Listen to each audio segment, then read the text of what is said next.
Le voile de dentelle effleura le sol poussiéreux de la cathédrale comme un fantôme réticent. Et Juliette sentit son cœur se serrer dans la cage thoracique de sa robe trop serrée.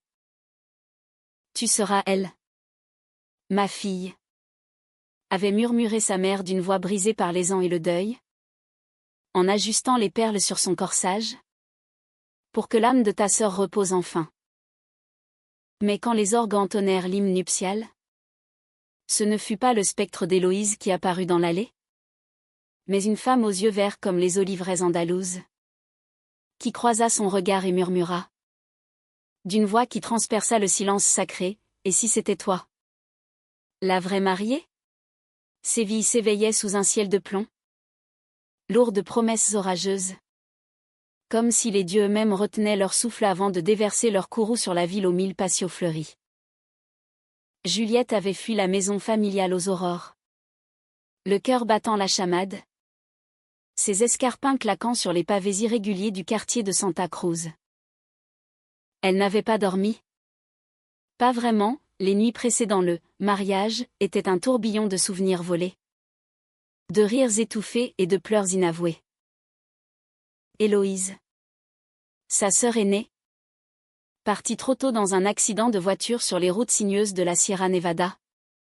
Laissait derrière elle un vide que la famille comblait par des rituels absurdes. Des superstitions drapées de traditions catholiques. Un mariage posthume. Avait décrété le père. Un veuf austère aux moustaches grisonnantes. Consultant les prêtres et les anciens comme s'il s'agissait d'une affaire d'État. Et Juliette, l'unique fille survivante, avait été élue pour incarner l'absente, porter la robe, prononcer les vœux, sceller l'union fantôme avec un fiancé choisi par la défunte elle-même, un certain Diego, héritier d'une lignée de viticulteurs locaux, veuf lui aussi et prêt à honorer ce pacte spectral. Mais ce matin-là, Juliette n'était pas en route pour l'hôtel. Elle courait vers le Guadalquivir, vers les berges où les cygnes glissaient comme des secrets inavoués, cherchant un répit dans l'anonymat des touristes et des pêcheurs matinaux. Ses cheveux châtains, habituellement noués en un chignon impeccable, flottaient librement, emmêlés par le vent tiède qui portait l'odeur des orangers en fleurs. À 32 ans, elle se sentait piégée dans un rôle qui n'était pas le sien, la fille obéissante, la gardienne du deuil familial, l'ombre d'Héloïse. Sa sœur avait été la flamboyante, celle qui dansait le flamenco jusqu'à l'aube dans les tablaos enfumés, qui collectionnait les amants comme des éventails précieux. Juliette, elle, préférait les bibliothèques ombragées, les romans de Proust lus à la lueur d'une bougie, les silences complices avec des âmes errantes. Et pourtant, c'était elle qu'on forçait à devenir mariée, à lier son destin à un homme qu'elle n'aimait pas, pour apaiser les regrets d'une morte. Elle s'assit sur un banc de pierre usée, face au fleuve paresseux, et sortit de son sac une cigarette, un vice hérité d'Héloïse, qu'elle n'indulgeait qu'en cachette. La flamme du briquet vacilla, illuminant son visage pâle, aux traits fins hérités de leur mère basque.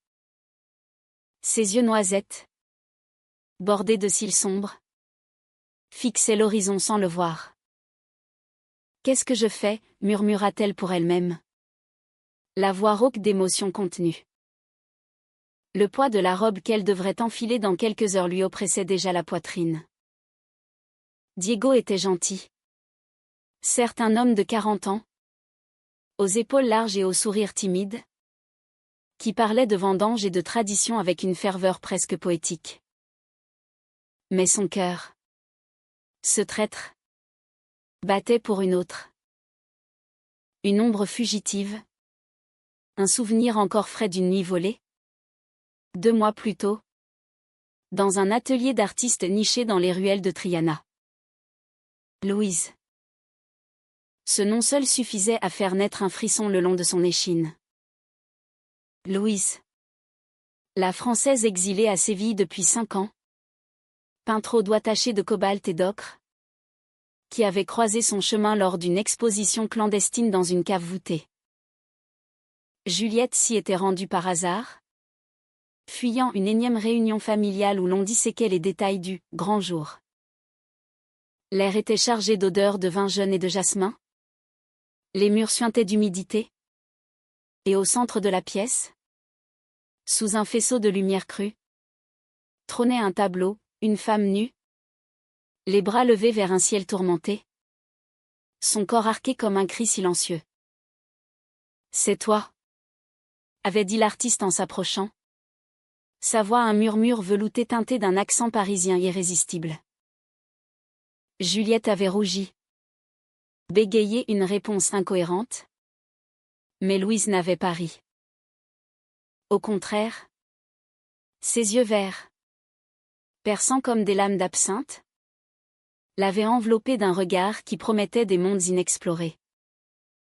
Elles avaient parlé toute la nuit. De Paris, que Louise avait quitté après un scandale familial, une liaison interdite avec une galeriste mariée, qui avait brisé des alliances séculaires. De Séville, que Juliette aimait pour ses contrastes, la ferveur des processions de Semana Santa et la langueur des siestes d'été. De l'amour, ce feu follet qui consumait sans pitié. À l'aube, quand les coqs du barrio chantaient leur hymne rustique, Louise avait effleuré la joue de Juliette d'un geste si léger qu'il en était presque spectral. « Reste », avait-elle susurré. Et Juliette était restée, leurs lèvres se rencontrant dans un baiser salé par les larmes et le désir refoulé. Ce fut leur unique nuit. Un interlude volé au destin, avant que la culpabilité ne rattrape Juliette comme une marée montante. Aujourd'hui, alors que le soleil perçait timidement les nuages, Juliette écrasa sa cigarette et se leva, déterminée à affronter l'inévitable. Mais au détour d'un pont étroit, elle la vit, Louise, adossée à la rambarde, un chevalet plié sous le bras, son chapeau de paille incliné sur son front. Vêtue d'une chemise ample aux manches retroussées, révélant des avant-bras musclés par des heures de brossage frénétique, elle semblait une apparition sortie d'un tableau de Matisse. Ses cheveux noirs, coupés courts en un désordre charmant, encadraient un visage aux pommettes hautes, marqué par une cicatrice discrète au coin de la lèvre, souvenir d'une chute d'échafaudage lors d'une fresque murale. À 28 ans, Louise incarnait la liberté que Juliette enviait secrètement, une vie nomade, guidée par la couleur et l'instinct, loin des chaînes familiales. « Tu es là », dit Louise sans préambule, comme si elle s'était quittée la veille. Son sourire était un rayon de miel, doux et dangereux. Juliette s'arrêta net, le souffle court. Je ne peux pas. Pas aujourd'hui. Les mots se bousculèrent, chargés d'un poids invisible. Louise s'approcha, son parfum de lavande et de térébenthine envahissant l'espace entre elles. « Le mariage ?» demanda-t-elle doucement, sans jugement, mais avec une pointe d'amertume qui trahit sa jalousie contenue. Juliette hocha la tête, les yeux baissés. « C'est pour Héloïse. Ma sœur. Ils veulent que je la fasse vivre à travers moi. » Un silence s'étira, rompu seulement par le clapotis de l'eau contre les piles du pont. Puis, d'une voix ferme, Louise prit sa main. « Viens avec moi. Juste 1 heure. Laisse-moi te peindre. Une dernière fois. » Contre toute raison, Juliette la suivit. L'atelier de Louise était un sanctuaire caché derrière une porte anonyme. Un labyrinthe de toiles inachevées, de pots de pigments et de bouteilles de rioja entamées. La lumière y filtrait par une verrière poussiéreuse, jetant des éclats irisés sur le sol de terre cuite. Louise installa Juliette sur un tabouret bas, face à un miroir fêlé, et commença à esquisser. Ses gestes étaient précis, presque tendres, un trait pour la courbe de la mâchoire, un ombrage pour la tristesse des yeux. « Tu es belle quand tu souffres », murmura-t-elle en trempant son pinceau dans le carmin. Juliette rit. Un son fragile comme du cristal. « Et toi ? Tu es une tentation ambulante. » Leurs regards se croisèrent dans le miroir, et le temps suspendit son vol. Lentement, Louise posa son pinceau et s'agenouilla devant elle. Ses mains remontant le long des mollets nus de Juliette, sous l'ourlet de sa jupe légère. Le baiser qui suivit fut un ouragan, urgent, désespéré, chargé de tout ce qui n'avait pas été dit. Les lèvres de Louise étaient chaudes, insistantes, explorant avec une faim qui fit fondre les dernières résistances de Juliette. Elles s'effondrèrent sur le divan usé, un enchevêtrement de membres et de soupirs, tandis que le monde extérieur, la cathédrale, la famille, le fantôme d'Héloïse s'effaçait dans un brouillard bienheureux. Les doigts de Louise traçaient des arabesques sur la peau de Juliette, allumant des feux d'artifice sous sa chair. « Je t'aime », halta-t-elle contre son cou. Et Juliette, les larmes aux yeux, répondit par un gémissement qui valait tous les serments. Pour la première fois depuis la mort de sa sœur, elle se sentit vivante, entière, aimée pour elle-même et non pour l'ombre qu'elle portait. Mais l'horloge du clocher voisin sonna midi. Un rappel impitoyable. Juliette se rhabilla à la hâte, le cœur déchiré. « Je dois y aller », dit-elle, la voix tremblante. Louise, encore essoufflée, l'attira contre elle une dernière fois. « Et si tu ne le faisais pas ? Et si on fuyait ? Vers Grenade ? Ou plus loin ? Vers les Alpujarras où personne ne nous trouverait. » La tentation était un poison doux. Mais Juliette secoua la tête. « Ma famille. Ils comptent sur moi. » Héloïse comptait sur moi. Elle s'échappa, laissant derrière elle l'odeur de leur étreinte, et courut vers la cathédrale, où les cloches carillonnaient déjà l'approche de la procession. L'intérieur de la basilique Santa Maria la Blanca était un écrin de ombre et d'or, les vitraux jetant des éclats rubis et saphirs sur les fidèles agenouillés. La mère de Juliette, Doña Isabel, une femme frêle aux cheveux blancs relevés en chignon sévère, ajustait le voile avec des mains tremblantes. « Tu es parfaite, ma chérie. » Héloïse serait si fière. Son père, Don Raphaël, se tenait raide dans son costume sombre, les yeux rougis par une nuit de veille. Diego attendait à l'autel, un bouquet de lys blanc à la main, son visage un masque de résolution stoïque. Juliette avança dans l'allée, chaque pas un supplice, sentant les regards des oncles, tantes et cousins comme des chaînes invisibles. Au milieu de la nef, elle trébucha légèrement.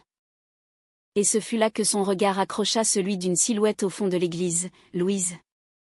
Venue en spectatrice clandestine, son expression un mélange de défi et de désespoir. Le prêtre, un vieil homme aux rides profondes comme des sillons de vigne, entama la messe. Les vœux posthumes furent lus d'une voix monocorde, « Je, Héloïse, prends Diego pour époux. » Juliette répétait les mots mécaniquement. Mais son esprit vagabondait vers l'atelier, vers la chaleur des lèvres de Louise. Quand vint le moment de l'échange des anneaux, Diego glissa l'or froid aux doigts de Juliette, et elle sentit une nausée monter. « Je ne peux pas, » murmura-t-elle si bas que seul lui l'entendit. Il fronça les sourcils. Mais le prêtre poursuivait. imperturbable. Soudain, un cri déchira l'assemblée. La mère de Juliette s'effondra en sanglots, serrant contre elle un médaillon contenant une mèche de cheveux d'Héloïse. La cérémonie bascula dans le chaos, murmures, pleurs, regards accusateurs. Juliette profita de la confusion pour s'éclipser par une porte latérale, le voile traînant comme une queue de comète. Dehors, la pluie s'était mise à tomber, drue et impitoyable, transformant les rues en rivières boueuses. Elle courut sans savoir où, jusqu'à ce que des bras familiers lancèrent dans l'ombre d'une alcôve. « Louise. Tu es venue ?» souffla Juliette, trempée jusqu'aux os, la robe collant à sa peau comme une seconde peau. « Je ne pouvais pas te laisser seule face à ça. » Elles s'embrassèrent sous l'averse, un baiser fougueux qui défiait le ciel et les hommes. Mais au loin, des voix appelèrent « Juliette. Reviens !» La famille avait remarqué son absence. Le piège se refermait. Les jours suivants furent un kaléidoscope de mensonges et de rendez-vous clandestins. Un balai précaire sur le fil du rasoir. Juliette rentra au bercail ce soir-là, prétextant une crise de nerfs due au deuil. Et la famille, encore sous le choc de l'interruption, accepta l'excuse avec une pitié larmoyante. Le mariage fut reporté Sindai, Diego se retirant avec une grâce blessée, murmurant des condoléances qui sonnaient faux aux oreilles de Juliette. Mais la graine de la rébellion avait été plantée. Chaque nuit, quand la maison s'endormait sous le poids des secrets, Juliette s'échappait par la fenêtre de sa chambre, escaladant le mur du patio envahi de bougainvilliers pour rejoindre Louise dans son antre de Triana. Là, entre les toiles et les palettes, elles tissaient leur propre tapisserie d'amour. Louise peignait Juliette inlassablement, nue sur un lit de pétales de rose fanées. Les yeux clos dans un extase feinte, rieuse sous la lune. Une cigarette aux lèvres. Le corps arqué en une pose de défi, ou encore, pensive au bord du fleuve, les cheveux fouettés par le mistral andalou. « Tu es ma muse maudite ?» disait Louise en traçant les contours de ses seins avec un pinceau souple. Son souffle chaud contre la peau frissonnante.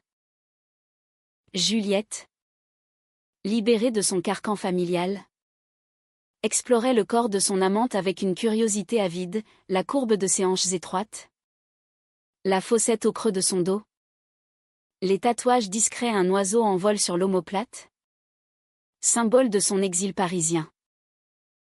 Leurs étreintes étaient des symphonies de chair et de murmures, un mélange de tendresse française et de passion espagnole, où les langues se mêlaient comme des vins millésimés.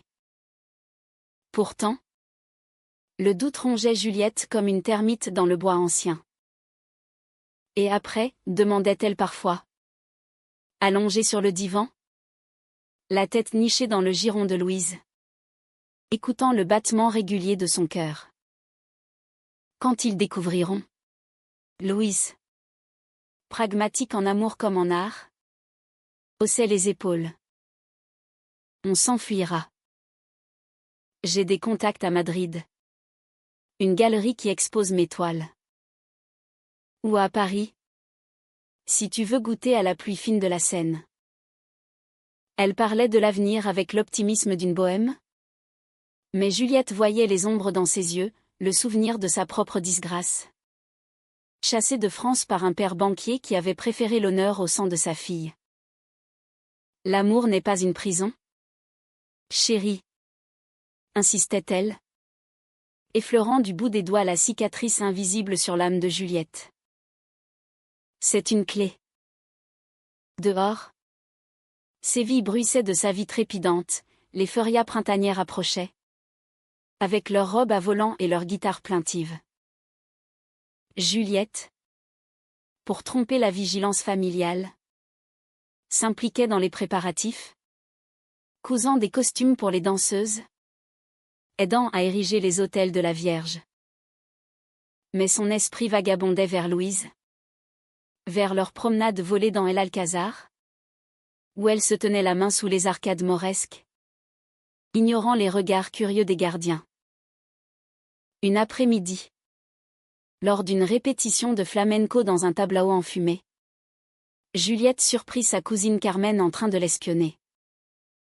Carmen, une beauté brune aux yeux de braise, était la commère attitrée de la famille, mariée à un torero falot et avide de ragots pour pimenter son existence morne.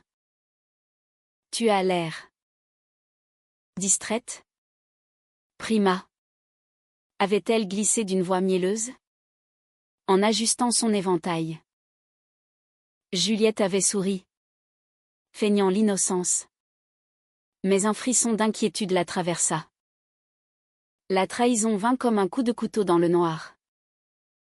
C'était une soirée de mai, chaude et oppressante, où l'air vibrait des cris des martinets filant entre les cheminées.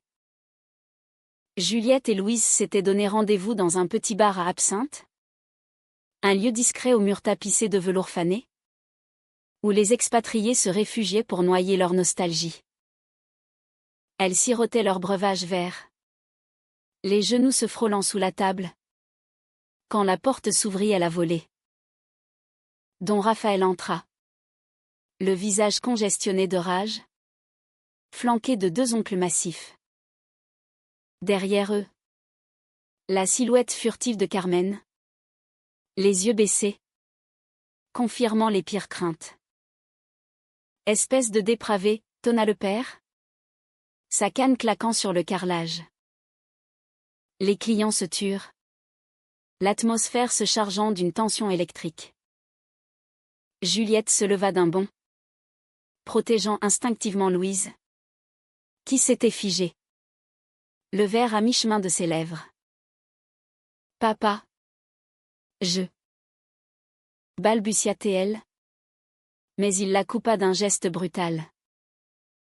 Ta sœur est morte pour que tu perpétues notre nom. Et toi? Tu te vautres avec cette étrangère. Une Française? Qui plus est? Les mots étaient des flèches empoisonnées, imprégnées de l'homophobie latente qui couvait dans les veines puritaines de la famille. Louise tenta d'intervenir. Sa voix calme mais ferme, monsieur. Avec tout le respect que je vous dois. Votre fille est une femme libre. Elle aime qui elle veut. Mais Don Raphaël l'ignora. Se tournant vers Juliette, rentre à la maison. Immédiatement. Ou je te renie. Comme on renie les brebis galeuses. La scène dégénéra en un tourbillon de cris et de reproches.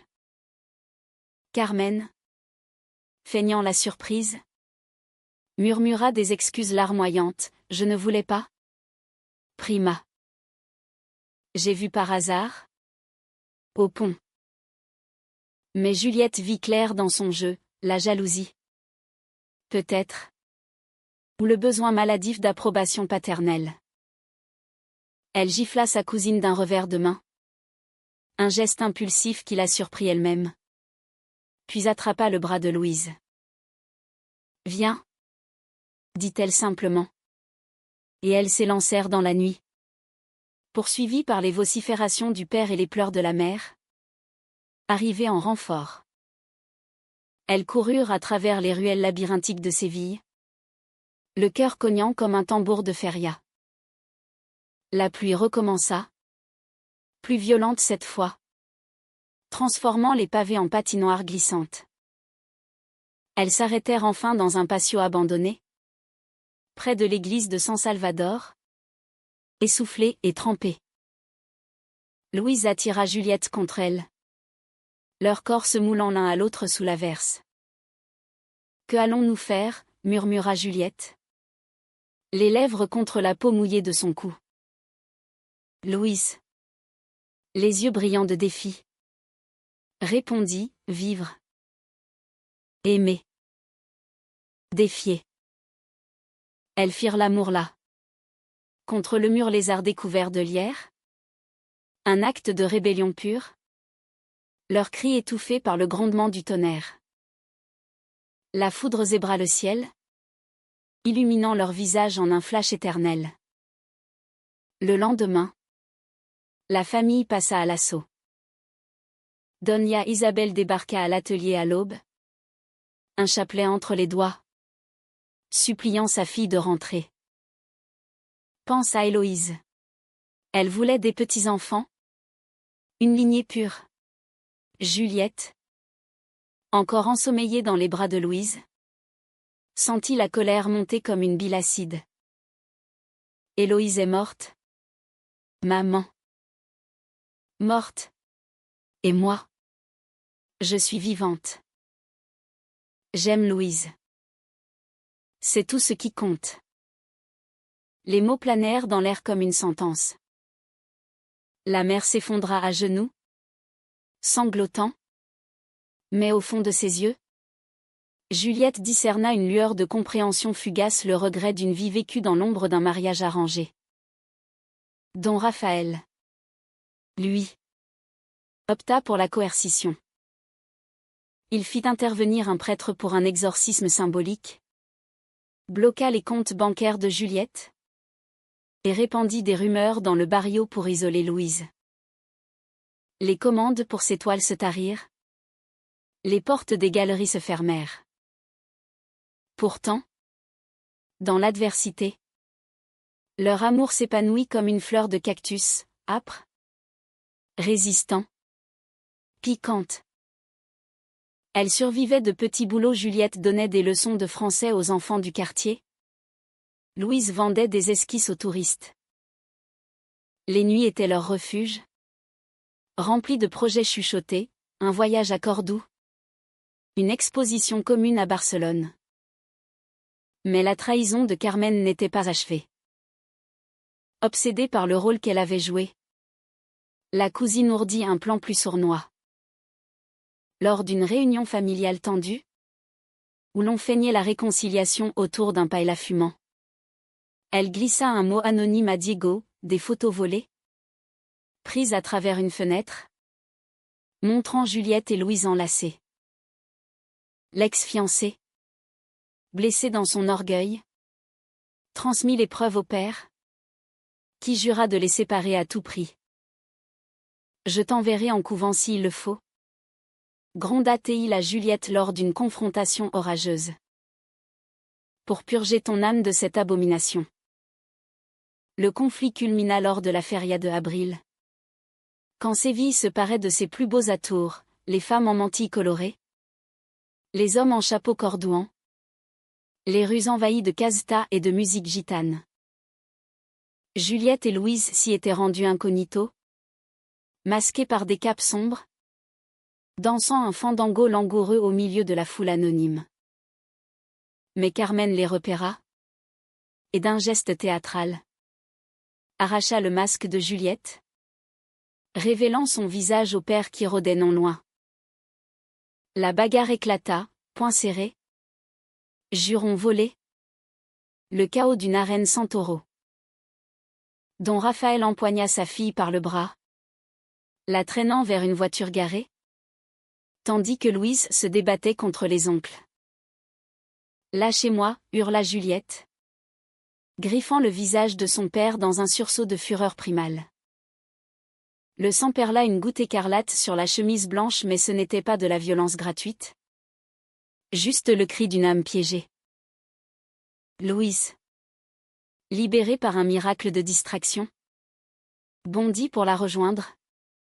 Et ensemble, elles s'enfuirent dans la nuit festive, les rires des danseurs couvrant leurs pas affolés. L'exil commença sous un ciel étoilé, impitoyable dans sa beauté indifférente. Juliette et Louise fuirent Séville à bord d'un vieux bus brinque-ballant. Direction les collines de l'Alpujarra. Ces villages blancs accrochés au flanc de la Sierra Nevada comme des perles sur un collier de nuages. Les premières heures furent un tourbillon d'adrénaline, cœur battant, regard jeté par-dessus l'épaule, mains entrelacées sur la banquette usée. On est libre, répétait Louise comme un mantra. Sa voix un baume sur les plaies encore vives de Juliette. Mais au fond d'elle, celle-ci portait le deuil d'une famille fracturée. Le fantôme d'Héloïse plus présent que jamais, non plus comme une ombre accusatrice, mais comme un rappel de la fragilité des liens humains.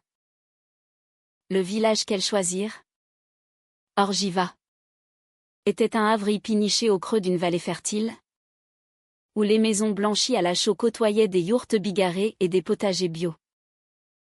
L'air y était pur, imprégné d'odeurs de thym sauvage et de pain cuit au feu de bois.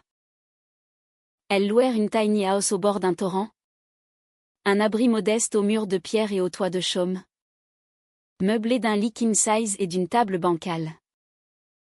Louise transforma l'espace en atelier improvisé, toile tendue sur des cadres de fortune, pigments broyés dans des mortiers d'argile.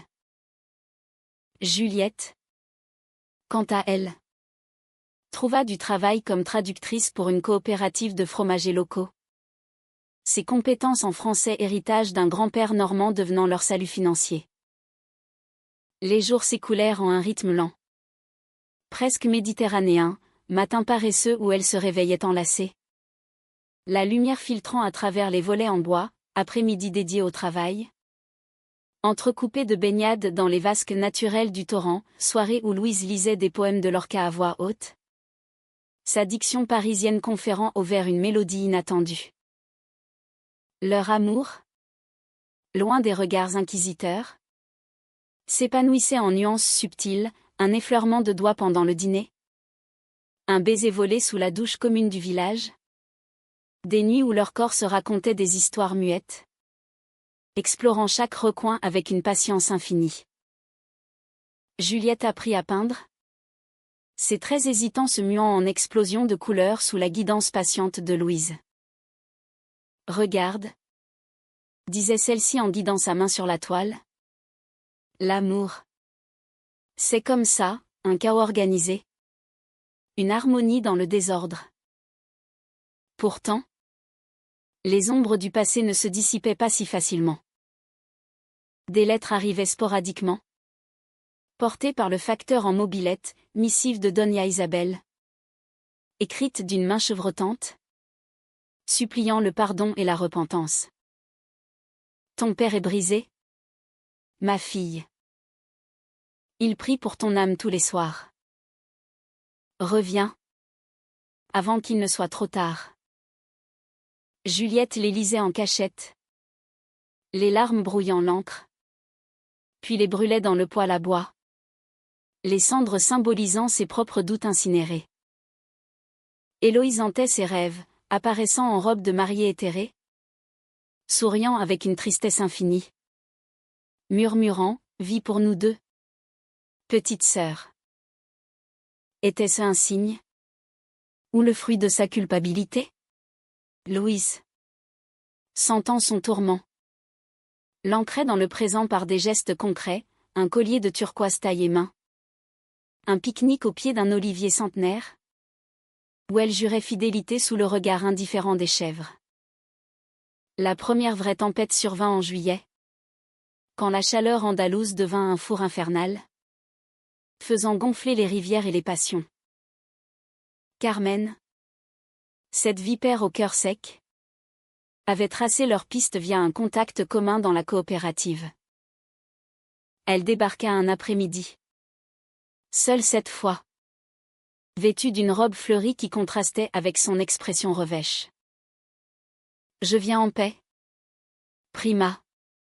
Mentit-elle en s'asseyant à leur table rustique. Un panier de figues fraîches comme offrande. Juliette, méfiante, l'invita néanmoins, curieuse de son revirement.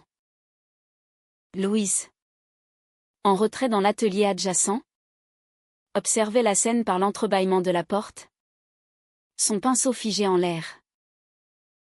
Les mots de Carmen coulèrent d'abord comme du miel, regret pour sa trahison, pression familiale insurmontable, une tentative maladroite d'excuse. Puis, le venin affleura. Diego est passé à autre chose. Mais ton père, il prépare un scandale. Il a engagé un détective pour te ramener de force. Juliette blêmit. Mais ce fut Louise qui riposta, entrant dans la pièce comme une furie contenue. Et toi? Qu'est-ce que tu veux vraiment? Absoudre ta conscience en jouant les messagères? Carmen se leva, les joues empourprées. Je veux que tu rentres. Juliette. Pour la famille. Pour Héloïse. Cette liaison, c'est une aberration. Une tache sur notre honneur. Les mots claquèrent comme un fouet, ravivant les plaies à peine cicatrisées. Juliette, dans un éclat de rage pure, renversa le panier de figues, les fruits pulpeux s'écrasant au sol en une bouillie rougeâtre, une métaphore sanglante de leur lignée souillée. Sors d'ici, et dis à papa que je ne suis plus sa marionnette. Je suis Juliette. Pas l'ombre d'Héloïse. Carmen partit en claquant la porte. Mais ses paroles semèrent le doute. Cette nuit-là, Juliette pleura pour la première fois depuis leur fuite. Ses sanglots étouffés contre l'épaule de Louise. Et si elle a raison? Et si j'ai trahi tout ce qui comptait? Louise, patiente comme une sainte laïque, la berça comme un enfant. L'amour n'est pas une trahison.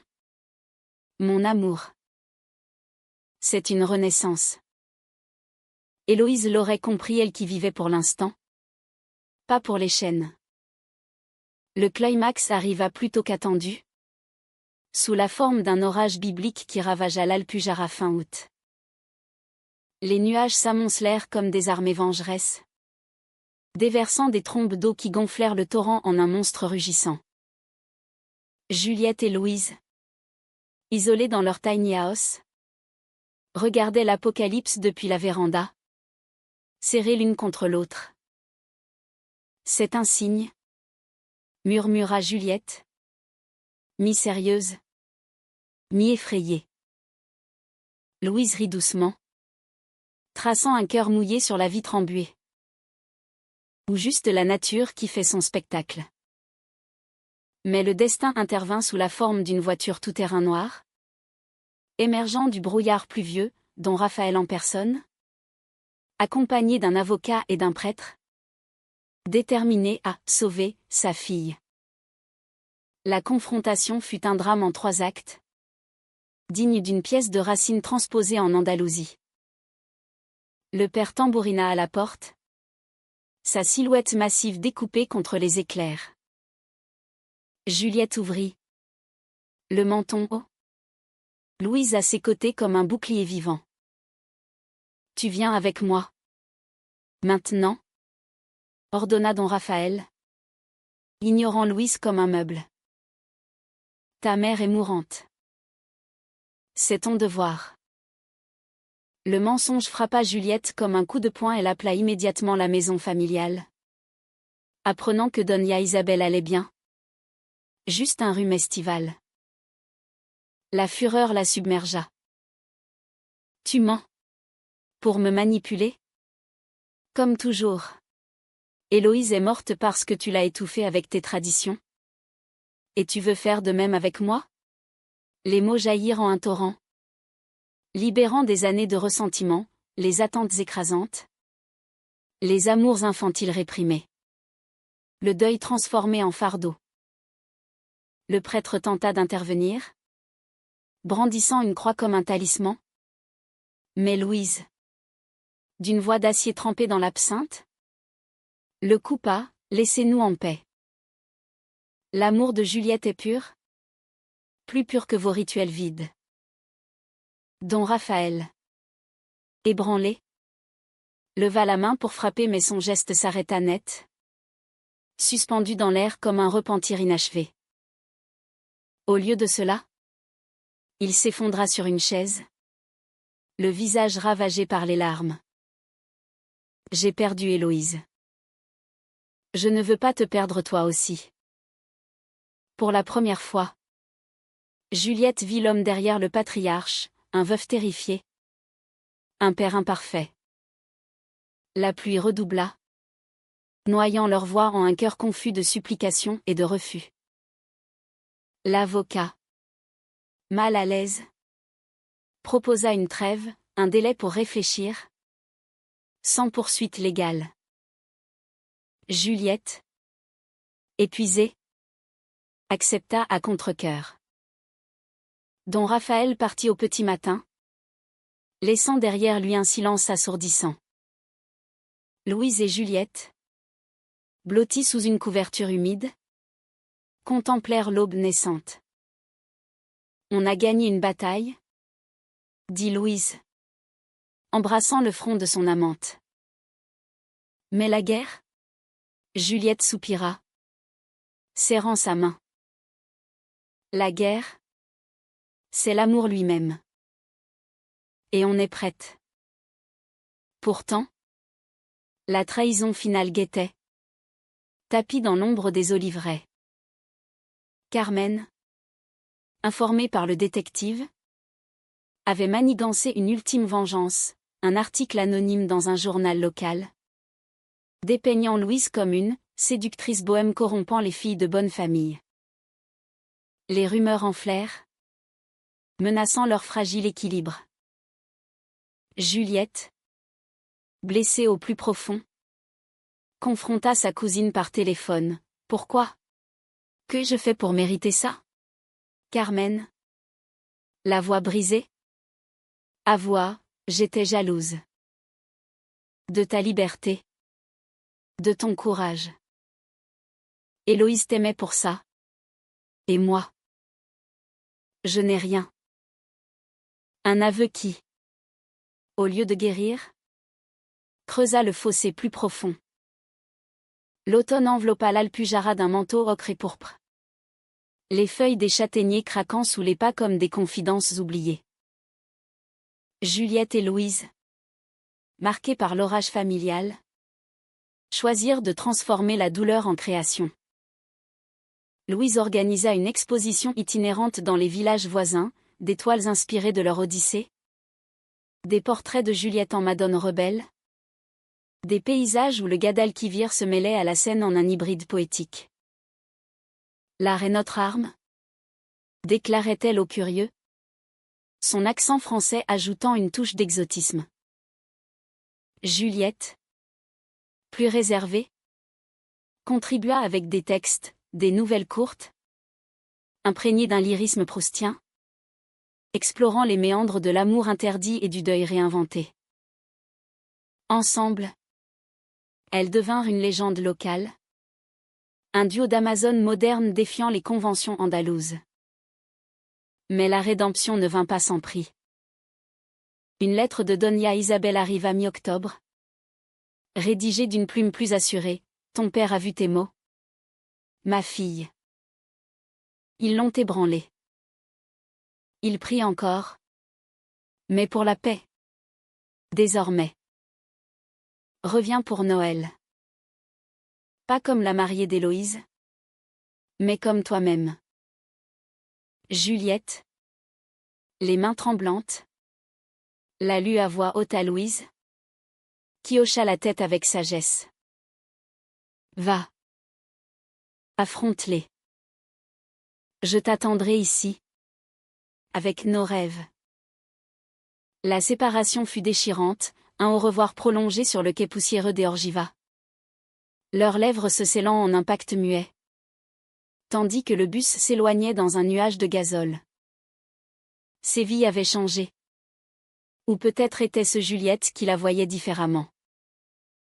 Les rues familières, autrefois prison dorée, s'ouvraient comme des invitations. La maison familiale, avec ses azulejos bleus et ses patios ombragés, l'accueillit dans un silence prudent.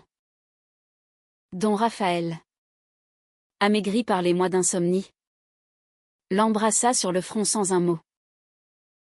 Doña Isabel, les yeux brillants, serra sa main comme un talisman. Même Carmen était là.